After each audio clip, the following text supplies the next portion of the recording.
Safety. We take safety very seriously when it comes to our students here. Of course, we are called to see our students rescued and renewed in relationship with Jesus, but we are also called to protect and care for and guard our students as they are vulnerable and they are young. And so part of being involved as a volunteer within student ministry is to protect our students, to keep your eyes. All of us are chaperones, no matter which ministry team we are on. All of us are to be watching them to make sure our students are safe and that they're guarded and that there's no mischief going on and that no one is wandering, no one is walking off.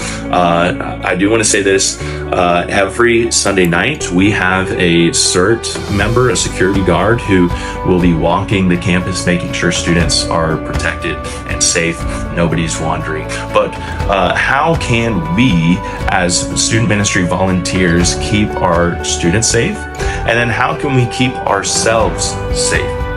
Well, first, how can I protect students while serving in student ministry? And I'm going to read this straight off here because it's very important and I don't want to get the wording wrong.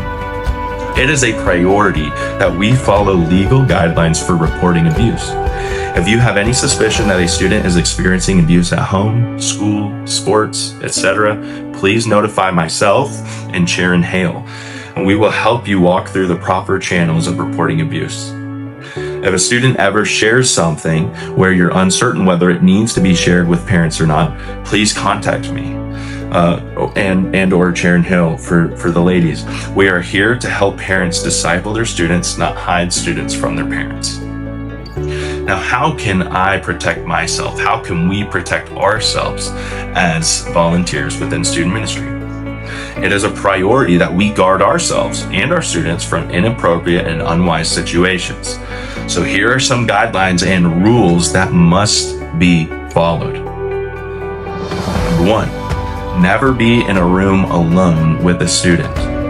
If it's a sensitive counseling conversation, always have accountability aware and near your conversation. Always inform others about what's going on.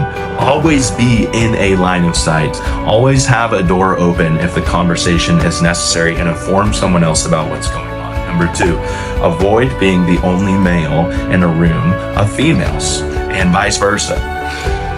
Number three, avoid any physical contact with students outside of a simple high five or fist bump. Don't get me wrong, if a student walks up and, they're wanting to give you a side hug or whatever, I'm not saying be rude and saying no, for sure, go inside hug, but just be cautious, just be aware. And there very well may be a time where you say no, or just carefully, slip in a high five or fist bump but let's never be the initiator of any physical contact outside of a fist bump or a high five. Number four, avoid direct messaging of any kind with students of the opposite gender. If necessary, include a spouse or include another leader of their gender in the group text. And always verify with parents their permission to be in contact with their student via text if it is of the same gender. So if you have a student in your small group and you're wanting to text them, just let your co-leader know, let me know, and if at all possible, let that parent know. So just protect yourself. Just protect yourself. And then number five, lastly, if you ever find yourself in an uncomfortable conversation or situation, always reach out to me and or Sharon Hale for how to handle that situation further. So those are some of the guidelines that we take very seriously as a student ministry and as a volunteer to help keep our students safe.